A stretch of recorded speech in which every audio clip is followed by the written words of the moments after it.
Welcome to the world of different compounds. सोच रहे हो ना क्या बोलने वाला हूं? या हमारा आज का नेक्स्ट टॉपिक क्या है पता है? Acid, base and salt. क्यों? क्योंकि हम लोग कहाँ रहते हैं? दुनिया भर के हर कंपाउंड्स में रहते हैं।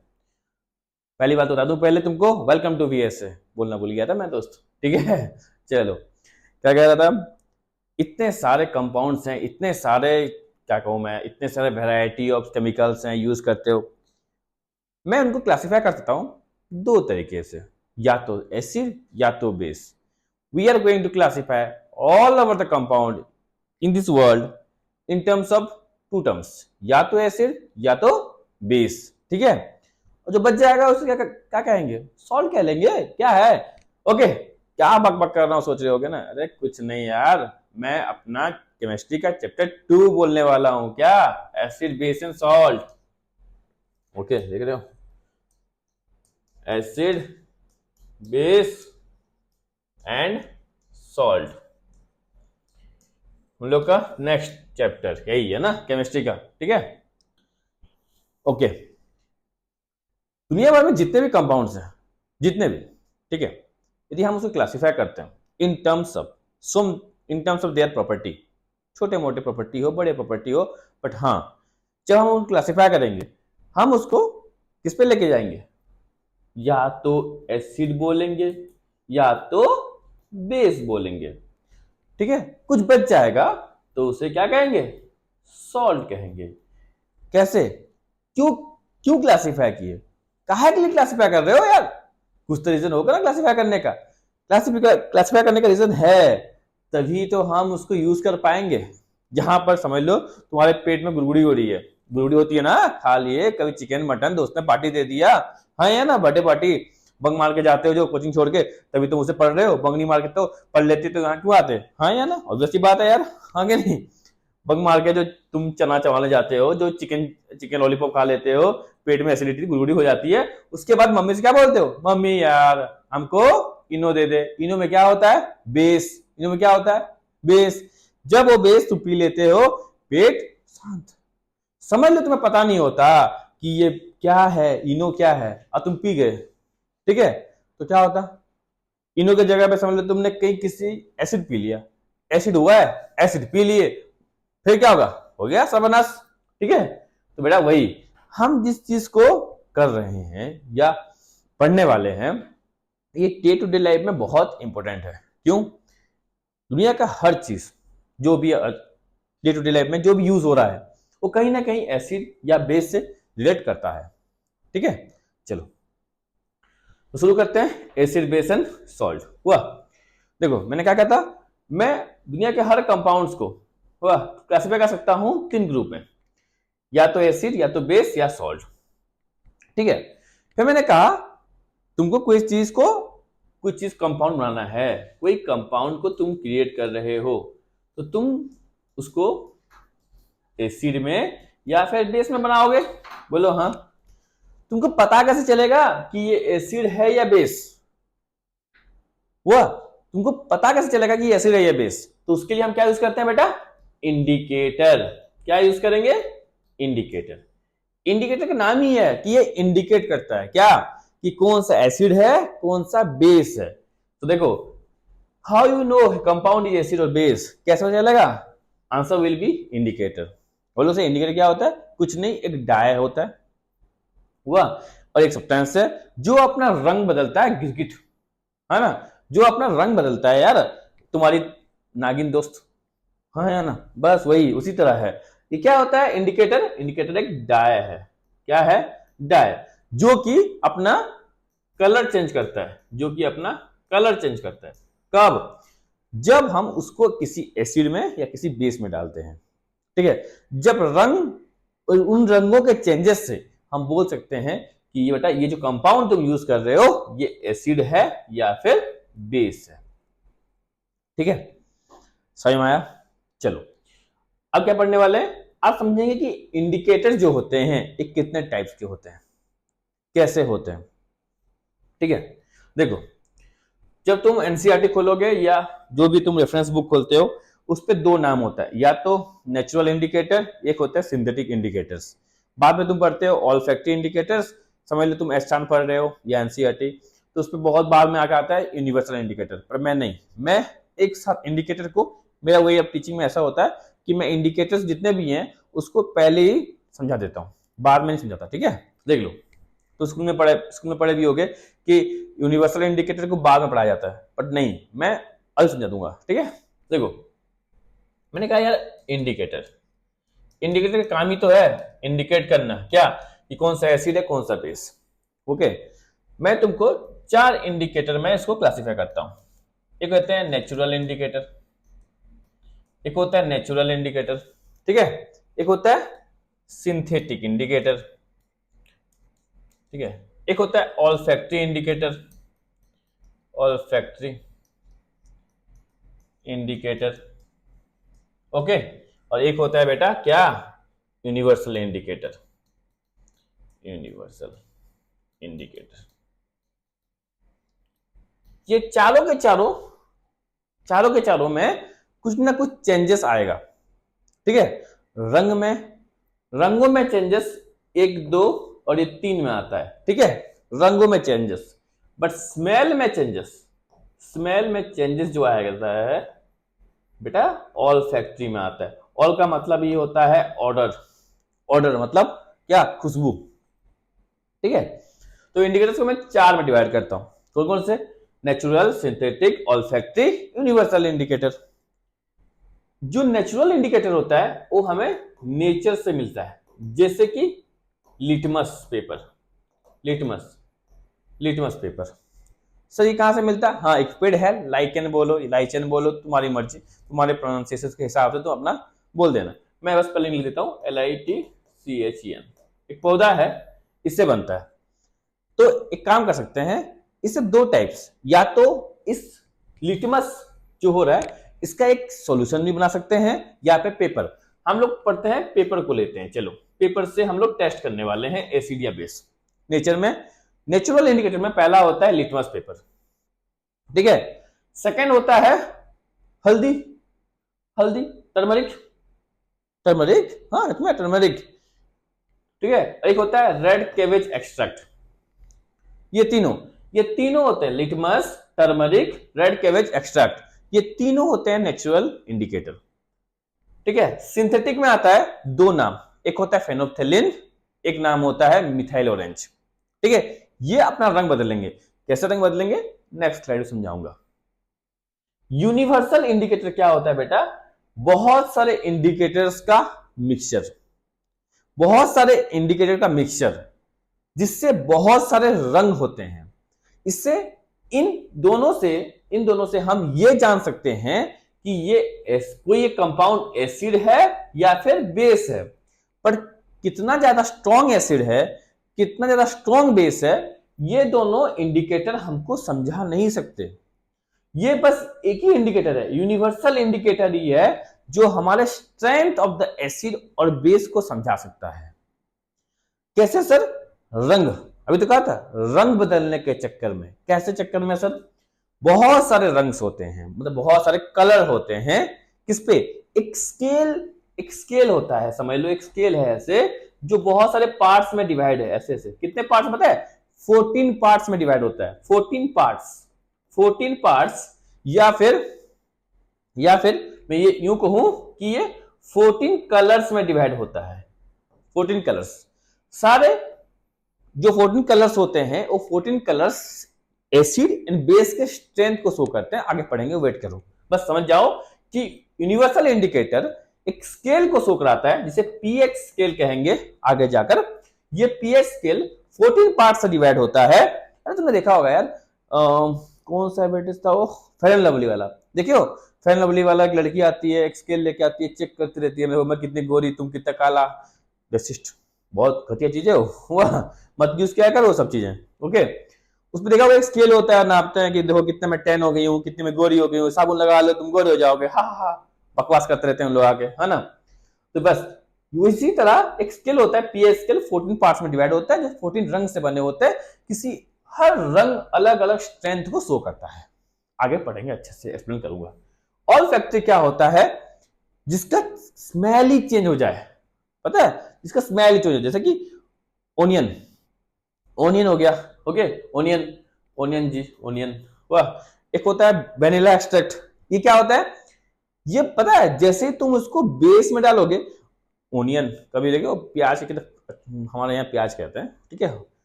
ओनियन का एक बदबूदार खुशबू होता है, बदबूदार बेटा, ठीक है। ये जब तुम उसको बेस में डाल दोगे ना, वो खुशबू गायब। हाँ, तो क्या हो रहा है इससे? बेस जो समझ लो, अब ओनियन लेके आना, तुमको समझ लो एक कंपाउंड है ए, एक कंपाउंड है बी, ठीक है। तुमको पता नहीं कि ये एसिड है ये बेस है, तुमको पता नहीं है, तो क्या करोगे? एक ओनियन को लेके आओगे, ओनियन को इस पे डुबाओगे, उसका खुशबू कुछ नहीं होगा, वही बदबू होगा, ठीक है। बट उसी ओनियन को जब बीस भी डाल दोगे ना, उससे खुशबू गायब हो जाएगा। हाँ, गायब हो जाएगा। तो क्या समझोगे? बोलोगे अच्छा ये बेस है तभी मेरा ओनियन का बदबू गायब, ये एसिड था तभी जाके मेरे ओनियन का खुशबू गायब या बदबू गायब नहीं हुआ, ठीक है। तो ये होते हैं 4 टाइप ऑफ इंडिकेटर्स। देखो, समझो, ओके। देखो 4 टाइप ऑफ इंडिकेटर्स मैंने कहा था। एक होता है यूनिवर्सल इंडिकेटर, एक होता है natural, artificial, olfactory. Natural indicators में क्या होता है? एक होता है litmus paper, turmeric, red cabbage extract. All three are natural indicator which are obtain from nature. Simple बात है, ठीक है, ओके। लिटमस पेपर, अभी हम क्या करने वाले हैं? पहले क्या पढ़ने वाले हैं? नेचुरल इंडिकेटर को देख लो। नेचुरल में सबसे पहले क्या पढ़ने वाले हैं? लिटमस पेपर को। किसको बेटा? लिटमस। ये जो लिटमस पेपर होता है, मैंने क्या कहा था? ये एक लाइचन प्लांट से निकल के आता है। लिटमस पेपर 2 टाइप के होते हैं, या तो ब्लू लिटमस पेपर, एक होता है रेड लिटमस पेपर। अब देखो कहानी कैसे होता है। समझ लो तुमको एक कंपाउंड है, चेक करना है ये एसिड है बेस, तो उस पर तुम क्या करना? ब्लू लिटमस पेपर को डाल के देखना। समझ लो कोई कंपाउंड है, कोई बॉक्स है, उसमें ए एक बी, ओके। इस पे मैंने ब्लू लिटमस डाला, ब्लू लिटमस डालता हूं, इस पे भी मैं ब्लू डालता हूं, ठीक है। इसमें ब्लू डालता हूं, ब्लू लिटमस पेपर। समझ लो इस पे कुछ रंग, no change in colour, no change in colour, ठीक है। But blue changes to red, changes to red. ये जो ब्लू कलर है बेटा, ये रेड में कन्वर्ट हो जाएगा, ठीक है। तो क्या बोलोगे? This is acid, this is acid and this is base. क्यों? बेस पे, ब्लू लिटमस पेपर में कोई भी चेंज नहीं आता। बेस पे ब्लू लिटमस पेपर में कुछ भी चेंज नहीं आएगा। बट जैसे ही एसिड में डालोगे ब्लू लिटमस पेपर को, वो अपना रंग चेंज करके रेड में बदल जाएगा, ठीक है। तो तुम बोलोगे सर मेरे पास तो ब्लू लिटमस पेपर नहीं है, मेरे पास क्या है? रेड लिटमस पेपर है। अब मैं क्या करूं? मैं कहा वेट बेटा, फिर से देख ले, क्या करना है तुझे? फिर से क्या करना? फिर से क्या करना? रेड लिटमस पेपर को लेके चलना, इस पे डालना, इस पे भी डालना रेड लिटमस पेपर, ठीक है। जब तुम इस पे डालोगे ना बेटा, इस पे नो चेंज, कुछ चेंज नहीं होगा, कुछ भी चेंज नहीं आएगा। बट इस पे बेटा चेंज होगा, red litmus paper converted to blue हो जाएगा, red litmus paper converted to blue हो जाएगा, ठीक है। ठीक है, तो क्या हो जाएगा? तो क्या समझोगे? जब रेड लिटमस पेपर ब्लू हो जा रहा है तो बोलोगे अच्छा ये तो बेस है, ओके, और ये तो एसिड है, तभी कुछ नहीं हुआ, ओके। डन? कोई डाउट नहीं ना? देख लो अभी लिखा हुआ है एसिड में blue litmus paper turns red, red litmus paper turns blue, ठीक है। Water soluble base are called alkali. एक मैं लिख दिया है पॉइंट, वाटर सोल्यूबल जो बेस पानी में होता है, पानी से मिला होता है, उसे अल्कली कहते हैं बेटा, अल्कली, ठीक है। अच्छा बोलो सब तुमको, लिटमस का नेचुरल कलर जो होता है वो पर्पल होता है। कैसा होता है? पर्पल इन कलर्स, ठीक है। अब देखो ये तो हो गया। अब कहानी क्या है? टर्मरिक की। टर्मरिक, तुम्हारे घर में शादी हुआ है किसी का? तुम्हारा शादी हुआ है? तुम्हारा शादी हो गया? हाँ सही बोल रहे हो, ये उम्र ही तो है शादी करने का, पढ़ने लिखना क्या है ना। कोई तो शादी देखे होगे ना, भैया भाभी, भैया भाभी, दीदी बहन, हाँ ठीक है, पापा मम्मी, नहीं देखे? मैं भी देखा नहीं है, सो सैड। देख लो, टर्मरिक, हल्दी, जो कि येलो इन कलर होता है। तुम्हारे घर में जब शादी होता है तो हल्दी की रस्म होती है। हल्दी के रस्म में बस पूरा मस्त पोते वोते करने, पोत लिए ऐसे ऐसे, हल्दी हल्दी, मस्त खुश हो गए। जब तुम बाथरूम गए नहाने, वहां लगाओगे साबुन। साबुन लगाने के बाद देखना शरीर, ये तुम्हारा जो शरीर है वो रेड में कन्वर्ट हो जाएगा। क्यों पता है? क्योंकि ये टर्मरिक जब बेस से रिएक्ट करता है। क्यों? साबुन में, सोप में क्या होता है? बेस। सोप में क्या होता है? बेस। ठीक है, सोप में क्या होता है? बेस। जब टर्मरिक बेस से रिएक्ट करता है तो येलो कलर उसका चेंज हो जाता है रेड पे। पर जब टर्मरिक एसिड में रिएक्ट करता है, एसिड से, ठीक है, no change in yellow colour, no change in yellow colour, no change in yellow colour. ठीक है, ओके। अब देखो, ये हो गया टर्मरिक का। उसी तरह रेड कैबेज, पता है रेड कैबेज का कलर क्या होता है होगा? जानते हो? बहुत बड़ा क्वेश्चन है। रेड कैबेज एक्सट्रैक्ट पता है क्या होता है? रेड कैबेज का एक सीक्रेट है, रेड कैबेज में ना रेड ही होता है। हाँ सच में, बोलना मत किसी को। हाँ, तो ये रेड कैबेज जो है, रेड कैबेज से क्या होता है पता है? जब सेम टू सेम बेस डालोगे तो कलर चेंज हो जाएगा। Red cabbage become green. जो रेड होता है वो बिकम ग्रीन किस पे? बेस पे। बट एसिड में, एसिड कंडीशन में नो चेंज, एसिड कंडीशन में नो चेंज। रेड कैबेज में बेस डालेंगे तो ग्रीन बन जाएगा, एसिड डालेंगे तो नो चेंज। तो हम इसको क्लासिफाई कर सकते हैं, डिफ्रेंशिएट कर सकते हैं। ठीक है, लिख लो। ओके, नहीं लिखना है तो देख लो बेटा। हाँ लिख लो, यहां लिखा हुआ है, जल्दी से पढ़ लो। ठीक है, नो चेंज इन एसिड, बढ़िया से नोट दे दिया अच्छे से। ये बेहतरीन नोट्स हैं, ऐसे लिख दो अपने आप। मैं नोट लिखूंगा तो ऐसे लिखूंगा तो बहुत टाइम हो जाता है वीडियोस को। ठीक है, तो मैंने लिख दिया हुआ है कि मैं यहाँ अच्छे हैंडराइटिंग में लिखूंगा।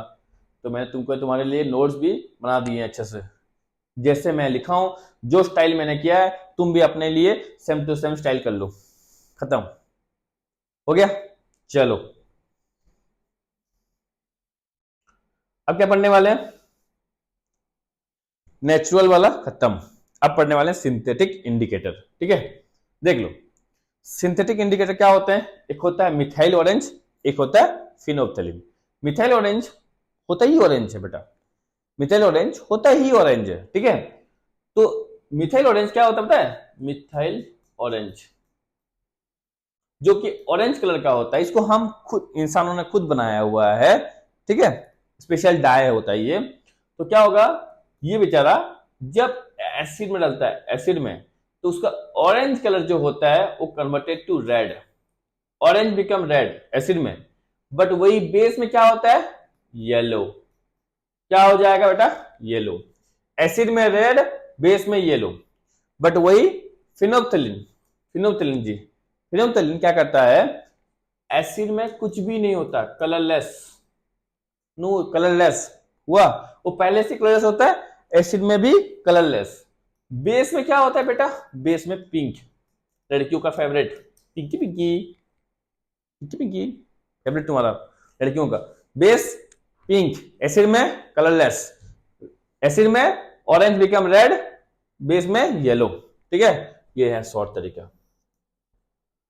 ठीक है, ये है मेरे आर्टिफिशियल इंडिकेटर्स। जल्दी से नोट बना लो, लिख दिया अपन ने तरीके से, ऐसे हुआ। और तो ये तो मैं तुमको बता ही दिया, क्या कर दिया? ऑल फैक्टिव होता है, ऑल का मतलब होता है ऑर्डर, ऑर्डर। ठीक है, odour, O D O U R, odour मतलब स्मेल। ये स्मेल चेंजेस हो जाते हैं, जैसे कि ओनियन, ओनियन बेस में डलते ही उसका खुशबू गायब या बदबू गायब। वनीला एक्सट्रैक्ट बेस में डलते ही उसका जो वनीला वाला स्मेल होता है वो गायब। बट वही एसिड में डालोगे तो कुछ भी गायब नहीं होगा। इससे हम क्लासिफाई कर सकते हैं, देख लो। Base destroy the smell, vanilla base destroy the smell, acid does not change any the smell. ठीक है, लिख दिया मैंने, इजी है, बहुत इजी है, लिख लिए। चलो अब आता है यूनिवर्सल इंडिकेटर। बस अब देखो, मैंने कहा था ना यूनिवर्सल इंडिकेटर, बहुत सारे इंडिकेटर्स के बहुत सारे, ठीक है माइक ठीक है, बहुत सारे इंडिकेटर्स का क्या होता है, मिक्सचर होता है। उस मिक्सचर से हम क्या कर सकते हैं, यूनिवर्सल इंडिकेटर से हम एसिड या बेस के स्ट्रेंथ को निकाल सकते हैं।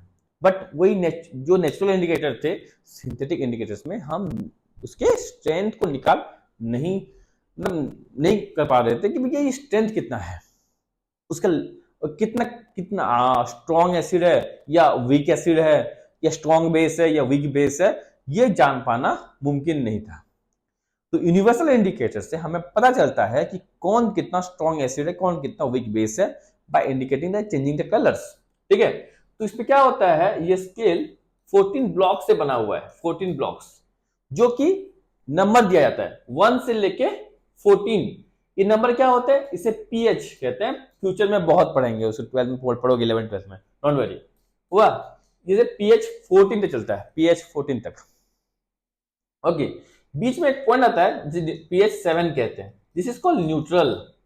न्यूट्रल, ना एसिड ना बेस, ठीक है। और ये पीएच 7 होता है बेटा, ये ग्रीन इन कलर होता है, ग्रीन इन कलर। ये होता है red in colour, pH 1 red means strong acid, strongest acid, strongest acid, strongest acid का रेड इन कलर होता है, ठीक है। जिसका पीएच 1 से लेके 1 to 2.5 तक, ये क्या बोलते हैं 2.5 मतलब समझ लो 3 तक, 3 तक हो, जिसका 3 तक हो, हुआ पीएच 1 to 3 तक हो, उसे क्या कहेंगे, उसे स्ट्रॉन्ग एसिड कहेंगे, स्ट्रॉन्ग एसिड। जिसका पीएच 3 to 6 हो या 3 to 5 हो, ठीक है, उसे वीक एसिड कहेंगे, उसे वीक एसिड कहेंगे। जिसका पीएच 12 to 14 हो, उसे स्ट्रॉन्ग बेस कहेंगे बेटा, स्ट्रॉन्ग बेस, ठीक है। जिसका 8 to 10 11 तक हो, उसे वीक बेस कहेंगे बेटा, वीक बेस, ठीक है, वीक बेस। और ये 14 पीएच 14 मतलब पर्पल इन कलर, क्या होता है बेटा, purple, purple colour, red colour, green colour, बस इतना जानने की जरूरत है, और जानने की जरूरत नहीं है। सारा पॉइंट मैंने इस पे लिख दिया है, तुम चाहो तो उतार सकते हो। चाहो क्या उतारने, क्या उतारना है, चाहो तो क्या होता है उतार ही लो बेटा, उतार लो पूरा, यहीं से एमसीक्यू क्रिएट हो जाएगा, एमसीक्यू फट से ऐसे, और रोते रहोगे बैठ के एग्जाम में कि कहां से आ गया। हाँ, पूरा लिख दिया, एक एक पॉइंट से एमसीक्यू क्रिएट करूंगा, जब मैं एमसीक्यू क्रिएट करूंगा समझ जाओगे कि यार गजब है ये, ठीक है। चलो हो गया, ओके। अब बढ़ते हैं एसिड के बारे में। वाह, एसिड 2 टाइप्स के होते हैं, हम लोग पढ़ क्या रहे हैं, एसिड बेस एंड सॉल्ट। अब हमने हमको जो चाहिए था, क्या चाहिए था, कि एक ऐसा इंडिकेटर जो कि एसिड और बेस को समझा सके कि क्या है। उसके लिए हमने समझ लिया कि भैया ये देखो, ये रहा सिंथेटिक, ये रहा नेचुरल, ये रहा ऑल्फैक्टरी, ये रहा यूनिवर्सल। अब टॉपिक में आते हैं, चलो एसिड। अब एसिड को डिफरेंशिएट किया जाता है 2 टाइप में, एक होता है ऑर्गेनिक एसिड, एक होता है मिनरल एसिड। ऑर्गेनिक एसिड तो जो प्लांट में वगैरह में मिल जाते हैं, acid plant materials and animal are called organic acid. जो पत्थरों से बनाया जाता है, पत्थर मिनरल से निकाला जाता है, that's called mineral of earth are called mineral acid, ठीक है। ऑर्गेनिक एसिड में देख लो, नाम देख लो, एसिडिक एसिड जो कि विनेगर में मिलता है, साइट्रिक एसिड लेमन में मिलता है, पूछता है एमसीक्यू में कभी पूछ लेता है बेटा ऐसे। लैक्टिक एसिड मिल्क में मिलता है, टर्टरिक एसिड इमली में मिलता है, ऑक्सैलिक एसिड टमाटो में मिलता है, फॉर्मिक एसिड आंट स्टिंग, तो तुमको जो मच्छर नहीं, क्या होता है मच्छर बोल रहा हूँ, क्या कहते हैं उसको, अरे चीटी, चीटी हुआ, मधुमक्खी हुआ, जब काट लेते हैं ना फूल जाता है, वैसे खुजली होता है, दैट्स कॉल्ड फॉर्मिक एसिड। क्या होता है formic acid, it is not harmful to eat. ये खाते हैं तो ये तो होते ही हैं हमारे फ्रूट्स में, वेजिटेबल्स में, खाएंगे तो कुछ ज्यादा मर तो नहीं जाओगे ना, नहीं मरोगे, हाँ कि नहीं, क्योंकि इतना हार्मफुल होते ही नहीं है ये। बट मिनरल एसिड्स बेटा क्या बोलूं मैं, बहुत ज्यादा हार्मफुल, खत्म हो जाएगा, चेहरा पे डाल दोगे चेहरा पार जल जाएगा, हाईली कोरोसिव, बहुत ज्यादा कोरोसिव होता है ये, ठीक है। Hydrochloric acid, sulphuric acid, nitric acid, ये देख लो, सब फॉर्मूला भी लिख दिया है मैंने, हाँ कि नहीं। ये ज्यादा स्ट्रॉन्गेस्ट एसिड होते हैं। ओके, चलो फिर आता है एसिड को इन टर्म्स ऑफ स्ट्रेंथ मैं दो में डिवाइड करता हूं, या तो स्ट्रॉन्ग एसिड या तो वीक एसिड। स्ट्रॉन्ग एसिड क्या होता है? स्ट्रॉन्ग ऐसे मॉलिक्यूल दैट जो कि कंप्लीटली डिसोसिएट हो जाए, मतलब कोई एसिड स्ट्रॉन्ग है या वीक है, स्ट्रॉन्ग या फिर वीक है, ये कैसे जान पाएंगे बेटा? तो काम करना, उस एसिड को पानी में डाल देना, इसे कहा एसिड प्लस वाटर। जैसे ही पानी में डालते हो वह ये पूरा टूट जाए, इजीली टूट जाए, जैसे HCl हुआ, पानी में घुलते ही फटाक से H प्लस निकल जाए, टूट सके H प्लस और Cl माइनस में, जो इजीली H प्लस आयन निकाल दे, dissociate into H plus ion, dissociate into H plus ion, जो इजीली टूट जाए H प्लस आयन में। Strongest are the molecule that completely dissociate into their ions when it is in water। ठीक है, जब पानी में होगा तो इजीली H प्लस आयन निकाल दे HCl, तो उसे क्या कहेंगे? Strongest acid. क्या कहेंगे उसे? Strongest acid. ठीक है, जो भी एसिड पानी में मिलते ही इजीली टूट के जितना ज्यादा H प्लस आयन निकाल सके उसे कहते हैं स्ट्रॉन्गेस्ट एसिड। वही वीक एसिड क्या होता है? पार्शियली टूटते हैं, पार्शियली, उतना ज्यादा आयन रिलीज नहीं करते हैं किस पे? पानी में घुलते ही, तो उसे कहते हैं वीक एसिड। उसे क्या कहते हैं? Weak acid. जैसे कि CH3COH, CH3COH, वाह, एसिडिक एसिड CH3COH। जैसे इथेनॉइक एसिड भी कहते हैं, जब हम लोग चैप्टर 4 पढ़ेंगे ऑर्गेनिक केमिस्ट्री वाला, उस पर समझेंगे कि ये क्या होता है, इथेनॉइक एसिड या एसिटिक एसिड। ठीक है, ये इतना ज्यादा H प्लस आयन रिलीज नहीं करता। जब उतना ज्यादा H प्लस आयन रिलीज नहीं करेगा पानी में घुलते ही, तो उसे क्या कहेंगे? Weak acid. जो H प्लस आयन ज्यादा इजीली रिलीज कर देगा और बहुत जल्दी रिलीज कर देगा, उसे कहेंगे स्ट्रॉन्गेस्ट एसिड। आ गया समझ में? डन। देख लो, स्ट्रॉन्गेस्ट एसिड का pH 1 होता है। वह जितना लो pH उतना ज्यादा स्ट्रॉन्ग एसिड, जितना हाई pH उतना वीक एसिड। ठीक है, देख लो, सब लिख दिया मैंने, सब लिख दिया है, कुछ भी नहीं छूटा। All mineral acid are strong acid except carbonic acid. Carbonic acid को छोड़ के HCO3 कार्बोनिक कहते हैं, वह HCO3 को छोड़ के बाकी सारा स्ट्रॉन्ग एसिड है। बट ऑर्गेनिक एसिड्स क्या होते हैं? वीक एसिड होते हैं, जैसे CH3COH। ओके, चलो, एक होता है कंसंट्रेटेड एसिड, एक होता है dilute acid. What is concentrated? जिस एसिड पे पानी का मात्रा, पानी का वॉल्यूम कम हो, उसे कहते हैं क्या? Concentrated acid. जिसपे पानी का वॉल्यूम ज्यादा हो,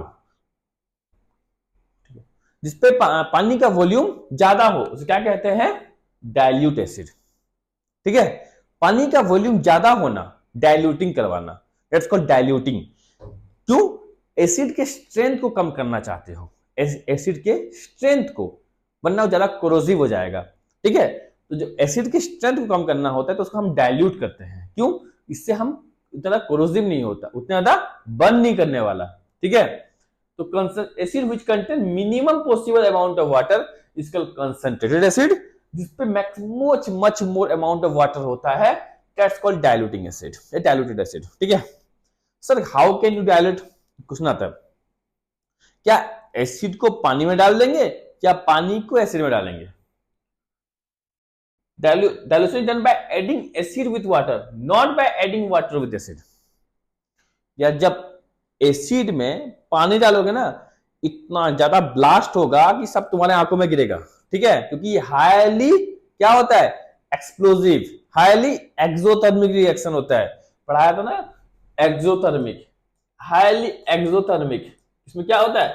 हीट रिलीज होता है, बहुत ज्यादा हीट रिलीज होगा, और ये जो रिलीज होगा हीट का, ये तुम्हारा एक्सप्लोजन क्रिएट करेगा, एक्सप्लोजन क्रिएट करेगा। ठीक है, ब्लास्ट करेगा। तो इसीलिए बेटा कभी भी वाटर को एसिड में नहीं डालते, वाटर को एसिड में नहीं डालते। बोला ना डाइल्यूशन मतलब पानी डालना, पानी नहीं डालना है, पानी मत डाल देना एसिड में। एसिड को पानी में डालते हैं, पर ऐसा नहीं कि फटाक से डाल दिया, ऐसे नहीं। कौन से? हल्का से डाले, स्टीयर किए, हल्का डाले, हल्का स्टीयर किए, एक साथ डाल दोगे एसिड को, ब्लास्ट होगा डाई करके ऐसे, ठीक है, by adding acid with water, ठीक है, ये बात जान लो, by adding acid with water, ये एग्जाम में क्वेश्चन आ सकता है, वह वन ऑफ द क्वेश्चन होता है ये क्वेश्चंस, तो क्या बोलोगे, yes we can add acid with water, not by adding water with acid, ठीक है, क्यों, क्योंकि ये हाईली एक्सोथर्मिक होता है, हाईली एक्सोथर्मिक। कोई डाउट और डाउट, चलो अब पढ़ते हैं प्रॉपर्टी ऑफ एसिड्स। पहला तो acid are sour in test, हाँ भैया acid are sour in test, ठीक है, acid are sour in taste, acid turns blue litmus paper to red, जब एसिड से निकलता है आयन पानी में मिलते ही, तो एसिड क्या कर सकता है, कंडक्टिविटी, क्योंकि फ्री आयंस मिल गया, फ्री आयंस हुआ तो कंडक्शन होगा, पढ़े हो फिजिक्स में, तो क्या होगा, conduct electricity, acid react with, अब यहां से है हमसे बहुत कुछ पढ़ना, ये बस मैंने लिख दिया है, आगे हर पॉइंट को मैंने एक्सप्लेन करूंगा, आगे जाके मैं हर एक पॉइंट को एक्सप्लेन करना है, ठीक है। पहला, acid react with metal to form hydrogen gas, acid react metal, आगे मैं समझाऊंगा, समझना है तुमको, चलो देखो क्या बोला, एसिड, बस यहां पर इतना लिख रहा हूं, एसिड प्लस मेटल, ठीक है, क्या होता है, एसिड मेटल से रिएक्ट करता है H2 गैस को क्रिएट करने के लिए, H2 गैस, ये होता है प्रॉपर्टी, ठीक है, ये कौन सा प्रॉपर्टी है, फोर्थ। फिफ्थ में क्या होता है, एसिड रिएक्ट करता है मेटल कार्बोनेट या मेटल हाइड्रोजन कार्बोनेट, जिससे निकलता है salt plus CO2 plus H2O, ठीक है, सब पढ़ने वाले एक्सप्लेन करूंगा आगे जाके। एसिड रिएक्ट करता है किससे, बेस से, तो बनता है सॉल्ट, तो बचपन से पढ़ते आए हो यार, न्यूट्रलाइजेशन रिएक्शन।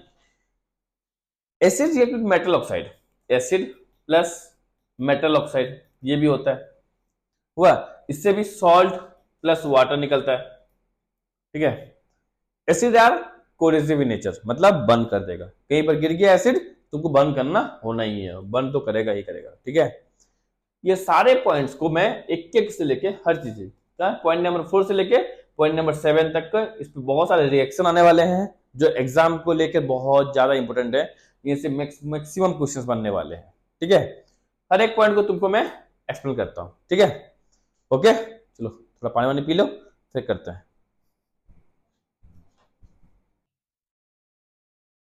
पानी वानी पी लिए क्या, पी तो लिए हो गया यार पानी, चलो शुरू करें, ओके, जितना ही बताया था देख लो, अब इसको मैं यहां से लेके, ये तो बकवास चीजें थे, ये तो वन लाइनर है, ठीक है, यहां से लेके मैं यहां तक को पूरे फुल्ली एक्सप्लेन करने वाला हूं, चलो देखो, पहले क्या होता है, एसिड रिएक्ट विथ किसपे, metal to form hydrogen gas, अब बताया था मेटल क्या होता है, इतना जानते हो यार, नहीं पता तो फिर देख लो, तुमको पता ही होगा, पीरियोडिक टेबल दिखता होगा, देखिए पीरियोडिक टेबल ऐसे, क्या बना रहा हूं मैं, छोड़ो यार, तो तुम बोलोगे क्या बना दिया सर, ये सब dozen, hydrogen, lithium, sodium, potassium, rubidium, caesium, francium, ठीक है, ऐसे ऐसे देखा होगा, लिखा होता है मेटल, हाँ या ना, बस यहाँ होते हैं तुम्हारे मेटलॉइड्स, इधर होते हैं नॉन मेटल्स, ये सारे होते हैं क्या, मेटल्स, बट हम लोग क्या यूज करने पता है, हम लोग को रियल मेटल्स, इसे कहते हैं रियल मेटल्स, इसे कहते हैं हाईली रिएक्टिव मेटल, जो नीचे होते हैं डी ब्लॉक, ए ब्लॉक, इनको नहीं पढ़ने वाले, अभी तुम छोटे हो उसके लिए, ओके, तो देखो, तो एक मेटल का नाम बताओ जल्दी से, कॉपर ले लूं मैं, कॉपर एक मेटल है, जिंक एक मेटल है ना, आयरन मेटल है, तो जब भी मेटल रिएक्ट करने वाला है किससे, किसी एसिड से, तो क्या निकलता है, H2 गैस, ये पहला हमारा केमिकल प्रॉपर्टी है। H2 गैस के साथ साथ जान लो सॉल्ट भी फॉर्मेशन होता है, सॉल्ट भी फॉर्मेशन होता है, ठीक है, जैसे कि मैंने कहा कॉपर, क्या लेंगे बताओ, कौन सा एसिड लेंगे, क्या बोल रहे हो, H2SO4 ले लें, तो ठीक है, H2SO4, ठीक है, तो बना लूं मैं ये, नहीं, इस पे भी एक ट्रिक है, क्या ट्रिक है, कि सारे मेटल रिएक्ट नहीं करते, सारे मेटल रिएक्ट नहीं करते, कहा था ना, chemistry is name of exception, copper react नहीं कर सकता इससे, क्यों, क्योंकि इतना रिएक्टिव नहीं होता ये, बट हाँ, इसलिए मैंने यहाँ पर जिंक लिया हुआ है, क्यों लिया हुआ है जिंक, क्योंकि जिंक मेटल रिएक्ट करता है, एक्सेप्ट कॉपर, बाकी सारे मेटल रिएक्ट करते हैं, ठीक है, तभी मैंने ये एग्जाम्पल को लिख दिया है कि कंफ्यूज मत हो जाना, तो चला सर ने कहा था कॉपर लिख दूं मैं, मत कर देना ऐसे गलतियां, ठीक है, देखो जिंक जैसे ही रिएक्ट करता है H2SO4 से एक सॉल्ट फॉर्मेशन होता है ZnSO4, क्योंकि zinc is more reactive than H2 the hydrogen. ये पढ़े हो यार क्लास, तुम्हारे चैप्टर 1 में ही पढ़ाया था क्या, डिस्प्लेसमेंट रिएक्शन याद आया। High reactive element displace low reactive element. तो देख लो zinc displace hydrogen from H2SO4 and become ZnSO4 and liberate H2 gas. ठीक है, समझ में आया। ये बस ऐसे। और ये आएगा अल्युमिनियम Al प्लस H2SO4, क्या बनाओगे Al2SO4 होल थ्राइस। ठीक है, Al2SO4 होल थ्राइस क्यों लिखा मैंने, तो फिर देख लो ये अच्छे से समझ जाओ, फिर बोलोगे कि कहां से आ गया। Aluminium plus H2SO4 gives Al2SO4 whole thrice.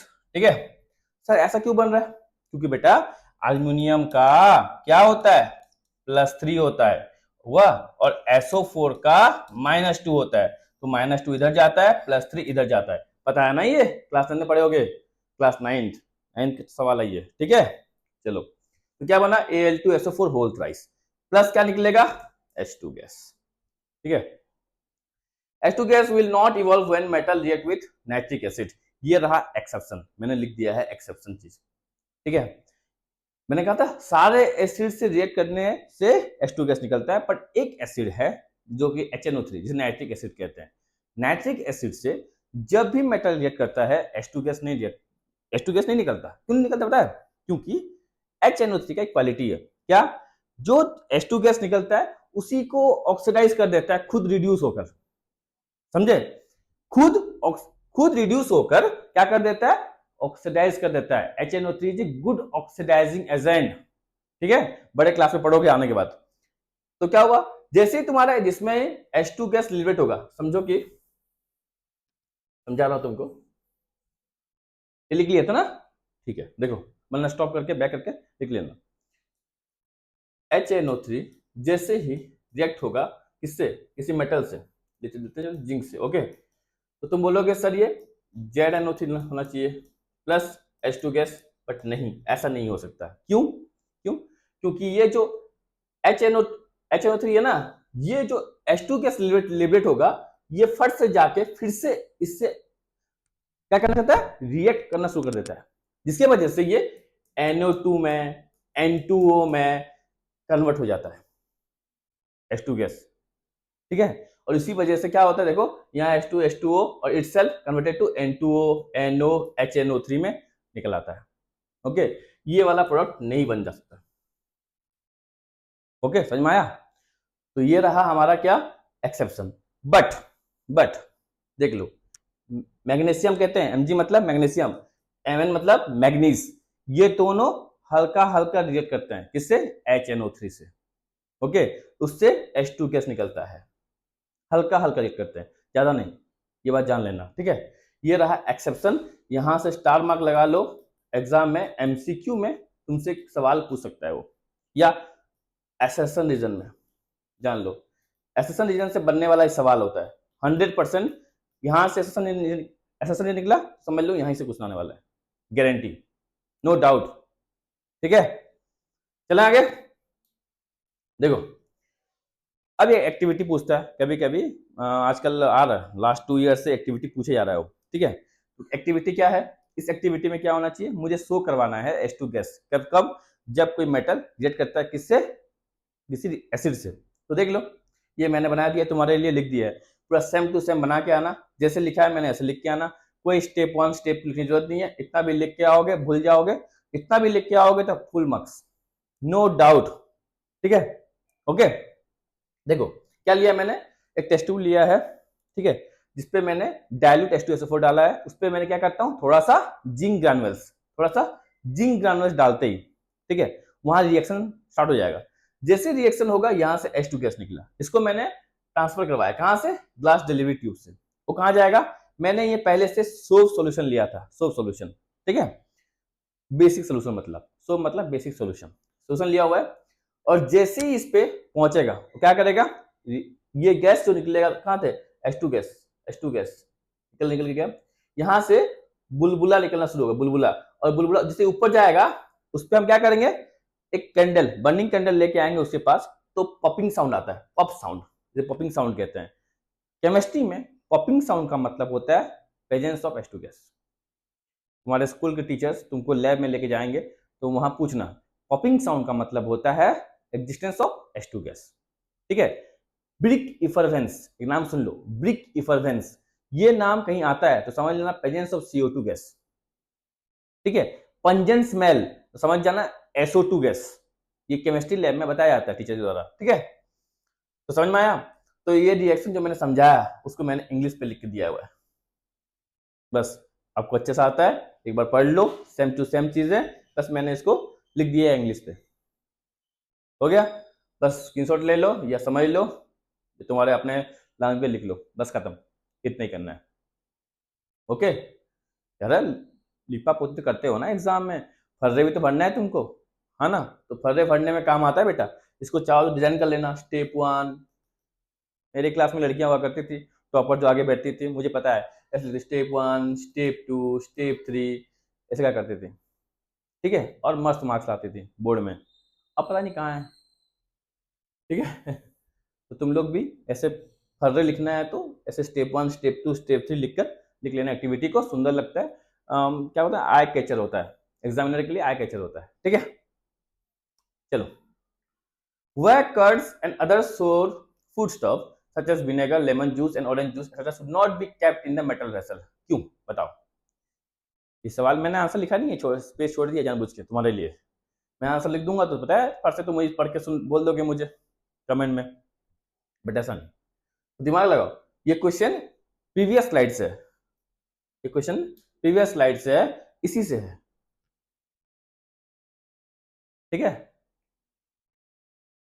क्या था, जब एसिड रिएक्ट करता है मेटल से तो हाइड्रोजन गैस का इवोल्यूशन होता है। तो देखो, क्या तुमको लगता नहीं है ये हर चीज में एसिड होता है, हाँ या ना, होता है कि नहीं होता।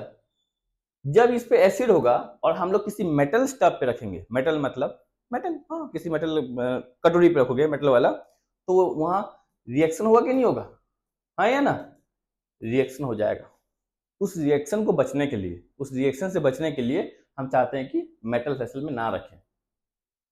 ठीक है, समझ में आया। उसीलिए कवर्ड वगैरह को कहाँ प्लास्टिक में रखा जाता है, प्लास्टिक समझते हो ना, प्लास्टिक्स में, इसमें रखेंगे तो क्या हो जाएगा, रिएक्शन करना शुरू कर जाएगा। ठीक है, and not good for our health. ठीक है, तो मत यूज करना, समझ में आ गया। ओके, चलो, मैंने अभी जो इससे पहले जो एक्टिविटी करवाया था, इस पे जो रिएक्शन करवाया था जिंक ग्रैन्युल्स का, यहाँ रिएक्शन हुआ, हाँ या ना। तो ये बोलना चाहता हूं कि उस पे जिंक के जगह पे तुम चाहते हो कि रिएक्शन बहुत फास्ट हो, H2 गैस बहुत जल्दी निकले, तो कौन सा मेटल होगा जो सबसे ज्यादा रिएक्ट करेगा, किस पे, उस H2SO4 पे। सबसे ज्यादा रिएक्ट करने वाला होता है मैग्नीशियम, ठीक है, फिर एल्यूमिनियम, फिर जिंक, फिर आयरन। ये these are the 4 element which are the क्या टफ लिस्ट में आता है, किसमें, हाईली रिएक्टिव में। ओके, किसके साथ, एसिड के साथ, किस लिए, H2 गैस को लिबरेट करने के लिए। डन, समझ में आया, पक्का, ओके। तो मुझे पूछ रहे हो सर ये H2 गैस बोल रहे कुछ काम आता है, चैप्टर 3 पढ़ेंगे तो वहां समझ जाओगे, क्योंकि H2 gas is one of the good, क्या पता है, रिड्यूसिंग करने में काम आता है। तुम ओर वगैरह पढ़ोगे, चैप्टर 3 में पढ़ोगे, ओर्स, बहुत सारे ओर्स को रिड्यूस करना पड़ता है, कार्बन रिड्यूसिंग होता है, हाइड्रोजन रिड्यूसिंग होता है। ठीक है, बहुत सारे फैक्ट्री में काम आता है। तुम्हारे यहाँ वेदांत है, वेदांत देखना, जानते होगे, सच मानना, हमारे यहाँ वेदांत है। ठीक है, वेदांत फैक्ट्री में H2 गैस के लिए लिबरेशन के लिए बहुत कुछ किया जाता है।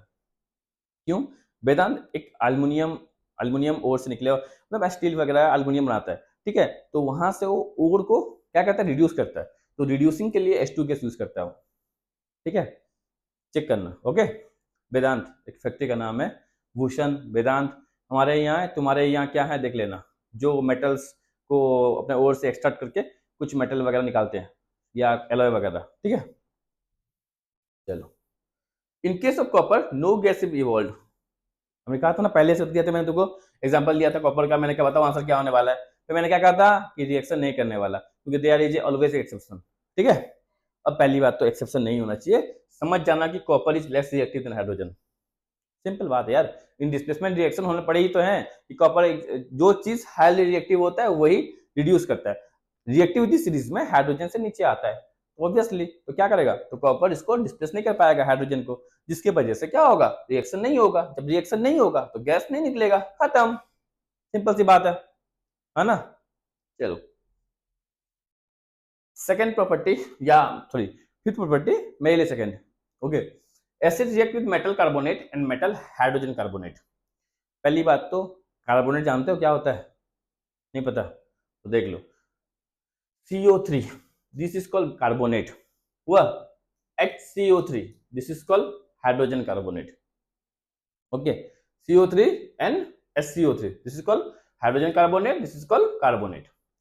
जब भी मेटल, क्या बोला मैंने, जब भी सॉरी एसिड, जब भी एसिड किसी मेटल कार्बोनेट पे या मेटल हाइड्रोजन कार्बोनेट पे रिएक्ट करेगा तो फर्स्ट से क्या निकलने वाला है, सॉल्ट। पहला तो सॉल्ट, फिर क्या, CO2 गैस, फिर क्या, H2O गैस। ठीक है, ये CO2 गैस कहा था ना, इसे कहते हैं, ये जो प्रेजेंस होता है इसका कैसे पता चलेगा, जहां पर भी ब्रिक्स इफरवेंस होगा समझ जाना वो CO2 गैस होता है। क्यों बोल रहा हूं, क्योंकि इसके लिए कभी एक्टिविटी लिखने आया तो तरीका होता है, क्या तरीका होता है समझाऊंगा मैं, वेट करो। हुआ तो देखो, हाँ एनसीईआरटी में बहुत सारे एक्टिविटीज होते हैं, वो एक्टिविटीज हमारे एग्जाम में चले आते हैं कभी कभी, बायो में तो नहीं आते पर फिजिक्स केमिस्ट्री में एक्टिविटी आते हैं कभी, फिजिक्स में नहीं केमिस्ट्री में खासकर। ठीक है, देख लो क्या कहा मैंने, कोई एग्जांपल दो यार, कुछ मेटल का, चलो HCl प्लस एसिड का प्लस कोई मेटल कार्बोनेट जैसे Na2CO3, देखो है ना, जब भी एट होगा क्या प्रोड्यूस होगा, NaCl, क्या प्रोड्यूस होगा बेटा, NaCl प्लस CO2 प्लस पानी। ठीक है, ओके समझ में आया, CO2 is formed in the form of Briggs effervescence। Okay done. Sir ये CO2 गैस कहाँ काम आता है, चैप्टर 1 में ही पढ़े थे, कहाँ पढ़े थे, याद आया, एक होता है क्विक लाइम, एक होता है स्लैक लाइम, याद आया, कॉम्बिनेशन रिएक्शन। स्लैक लाइम से जब CO2 पास करवाते थे तो क्या बनता था, लाइमस्टोन। लाइमस्टोन कहाँ काम आता है, घर में चूना पिट्टी करने के लिए, घर में लगाया हो ना, जैसे व्हाइट व्हाइट लगाते नहीं लगाते हो दीवारों में, जो दीवारों में लगती है वो क्या कहते हैं, लाइमस्टोन, हाँ या ना बेटा, तो वही है, देख लो CO2 when react with slack lime क्या बनता है, व्हाइट पीपीटी, जिससे व्हाइट वॉशिंग में काम आता है। इसके लिए एक सवाल भी बनता था जिसको हम एक्स लेते थे, याद करो केमिस्ट्री में चैप्टर 1 में। ठीक है, CO2 plus CaOH whole twice, CaOH whole twice क्या होता है बेटा, ये क्या बोलते हैं इसको, स्लैक लाइम, या दूसरी भाषा में कैल्शियम, क्या होता है, नहीं बोलने वाला है, तुम इतने बार बार बोल चुका हूं तुमसे, नहीं बोलने वाला मैं तो, छोड़ो। CO2 plus CaOH whole twice slaked lime becomes CaCO3, limestone कहते हैं, कैल्शियम कार्बोनेट और पानी निकल के आता है। This is the example of combination reaction, मैंने लिख लिया है। एक सवाल है, ये एंडोथर्मिक है कि एक्सोथर्मिक है, ये आप मुझे बताओगे, मैं नहीं बता रहा, कमेंट बॉक्स में डाल देना। ठीक है, बहुत समझाया तुमको, कौन सा एंडोथर्मिक है ये या एक्सोथर्मिक है, ये तुम मुझे बताओगे, मैं नहीं बोलने वाला। ओके, तो acid react with metal carbonate. Okay, अब मेरा सवाल है, मैंने एग्जांपल दिया है मेटल क्या, कार्बोनेट का, अब तुम मुझे लिख के दिखाओ मेटल हाइड्रोजन कार्बोनेट का। ठीक है, लिख के दिखा सकते हो, तुम ही करोगे, मैं नहीं करने वाला। चलो, अरे मैंने लिख दिया यार, देखो तुम्हारी बातें सुन नहीं पाया मैं, लिख दिया है मैंने पहले से ही। चलो अच्छी बात है, उतार लो फिर। NaSCO3 क्या होता है, मेटल हाइड्रोजन कार्बोनेट, क्या लगाया मैंने, एसिड, क्या मिला मुझे, सॉल्ट, क्या निकला मेरा गैस, CO2। अच्छा हाँ, जब भी रिएक्शन लिखते हो ना, इसको लिख दिया करो ऐसे, सॉलिड होता है, ये लिक्विड होता है, ये सॉलिड होता है, ये G होता है, आगे लिख दिया करो, ये L होता है, ऐसे लिख दिया करो। ठीक है, इससे क्या होता है, एग्जामिनर समझता है कि तुमको नॉलेज है केमिस्ट्री का। Okay, it's a good thing. CO2 gas को CO, वही सेम चीज CaOH होल ट्वाइस से पास कराऊंगा तो क्या बनेगा, CaCO3 प्लस H2O। ठीक है, समझ लो बहुत सारा CO2 निकल गया, गलती से क्या हुआ, इस पे बहुत सारा तुमने सोडियम हाइड्रोजन कार्बोनेट डाल दिया था, बहुत सारा, तो बहुत सारा CO2 निकलेगा। जब बहुत सारा CO2 निकलेगा क्या करेगा पता है, जो ये तुम्हारा बना प्रोडक्ट हुआ, फिर उसी से जाके रिएक्शन कर जाएगा CO2, फिर इसी से जाके रिएक्शन करता है, इसे कहते हैं एक्सेसिव अमाउंट ऑफ CO2 लगने से प्रोडक्ट में भी जो बनता है उससे फिर जाके रिएक्शन करवाता है। ठीक है, तो ऑर्गेनिक केमिस्ट्री जब पढ़ोगे 11th-12th में आगे, तो इसके लिए ऐसे एग्जांपल्स बहुत मिलेंगे तुमको। जो भी ज्यादा निकलेगा समझ लो हम लोग क्या करते हैं, रिएक्शन 1 रिएक्टेंट 2 मिला के बनता है प्रोडक्ट, या रिएक्टेंट 1 टूट के बनता है प्रोडक्ट 1 प्रोडक्ट 2, है ना। समझ लो ये, या रिएक्टेंट 1 प्लस रिएक्टेंट 2 मिला के बनता है प्रोडक्ट 1 प्रोडक्ट 2, हाँ या ना। ये समझ लो बहुत ज्यादा एक्सेसिव है, तो ये जो बनता है ना प्रोडक्ट, फिर जाके इससे रिएक्शन करना शुरू कर देता है, मतलब R1 प्लस P1 हो जाता है, ठीक है, R1 प्लस P1, इसे कहते हैं excessive condition in chemistry. Okay, ये ऑर्गेनिक केमिस्ट्री 11th में बहुत मिलता है। ओके, तो देखो जो तुम्हारा CaCO3 निकला H2O, CO2 जब रिएक्ट करता है किससे, स्लैक लाइन से, जब CO2 बहुत ज्यादा डिलीवरेट होगा तो क्या करेगा, फिर कैल्शियम कार्बोनेट से भी रिएक्शन करेगा। देख लो CO2 plus calcium carbonate plus पानी, तो क्या बनता है, कैल्शियम हाइड्रोजन कार्बोनेट। क्या बन जाता है बेटा, कैल्शियम हाइड्रोजन कार्बोनेट। तो यहां से एक क्वेश्चन बन सकता है एग्जाम में, और जो भी PYQs वगैरह है नेक्स्ट वीडियो में पढ़ाऊंगा तब सब बोल दूंगा मैं। ओके, जितने भी पॉसिबल क्वेश्चन होंगे सब डाल दूंगा, बस मैं यहीं से बोल देता हूं कि ये तुम्हारे लिए बहुत इंपॉर्टेंट रिएक्शन या क्वेश्चन बनने का चांस है, ये जान लो बस। ओके, मैंने क्वेश्चन लिखा हुआ है, वे person takes NaHCO3 when suffering from acidity. क्यों, एक्चुअली ये सवाल बाद में आना चाहिए, पर जब पढ़ा रहा था मैं लिख दिया हूं। क्यों लिख दिया बताओ, अभी कहा था, क्या कहा था, जब तुम्हारे पेट में गुड़गुड़ी होगा, कुछ खा लिए, चिकन चाउमीन वगैरह खा लिए, हाँ यहाँ चिकन चाउमीन खा के चले आओ, बर्गर वर्गर खा के चले आओ, पेट में गुड़गुड़ी हो रहा है, अब क्या करोगे, मम्मी से ये मंगाओगे, मम्मी से तुम ये मंगाओ, मम्मी ला के दो यार मुझे, क्या दोगे, सोडियम हाइड्रोजन कार्बोनेट मंगाओगे। और ये क्या करेगा पता है, ये क्या है, ये होता है बेसिक इन नेचर। क्या होता है बेटा, बेसिक इन नेचर, ठीक है। तुम्हारे पेट में क्या हुआ है बेटा, एसिड है, ठीक है, बेस और एसिड मिलने के बाद क्या बनता है बेटा, न्यूट्रलाइजेशन रिएक्शन। याद आया, this is called neutralisation reaction, बचपन में पढ़ते आए होगे, है ना। इससे तुम्हारा पेट क्या हो जाएगा, सॉल्ट प्रोड्यूस हो जाएगा, जिससे तुम्हारा क्या होगा, पेट शांत हो जाएगा। उसीलिए हम क्या इसको यूज करते हैं, क्योंकि बेसिक इन नेचर होता है, ठीक है। और ढक्कन मारते हो ना ऐसे, because of liberation of CO2 gas. Okay, समझ में आया, ठीक है। और पानी प्रोड्यूस होगा, जब तुम पियोगे एसिडिटी क्या होगा, पानी प्रोड्यूस हो जाएगा, उससे क्या होगा, पेट न्यूट्रलाइज भी हो जाता है। समझ में आया, ओके, चलो done. Acid react with base to form salt and water. Okay, और नहीं बना क्या मैंने, अच्छा इतना ही है, हाँ चलो last. Acid react with base to form salt and water, हाँ बचपन से पढ़ रहे हैं, जिस कॉल्ड न्यूट्रलाइजेशन रिएक्शन। क्या बोलते हैं इसको, न्यूट्रलाइजेशन रिएक्शन। क्या होता है न्यूट्रलाइजेशन रिएक्शन में, जब acid HCl base NaOH react करता है, क्या बन जाता है, NaCl प्लस H2O। क्या बन जाएगा, NaCl plus H2O। Okay done, और कुछ, हाँ है, क्या था, व्हेन .7 क्या था, याद करो, देखो हमारा क्या था, .7 क्या है, acid react with metal oxide to form salt and water. Acid HCl, देख लो यहाँ इसी में लिख देता हूं HCl, ठीक है। मेटल ऑक्साइड जिससे क्या होता है, CO कॉपर ऑक्साइड, क्या बन जाता है, सॉल्ट एंड वाटर। क्या बनेगा, CuCl2 प्लस, सॉरी हाँ बन सकता है सॉरी नहीं नहीं, ठीक है ठीक है, HCl प्लस CO बनेगा कॉपर ऑक्साइड है ये। क्या बनेगा, CuCl2 प्लस H2O, ठीक है, this is the reaction. HCl plus CO, खाली कॉपर रिएक्ट नहीं करता, कॉपर ऑक्साइड रिएक्ट करता है, कॉपर ऑक्साइड रिएक्शन होगा, ठीक है, बट खाली HCl रिएक्ट नहीं करता, किससे, कॉपर से, कॉपर ऑक्साइड रिएक्ट करेगा, ये जान लो बात, ठीक है। तो Cu plus HCl gives CuCl2 plus H2O।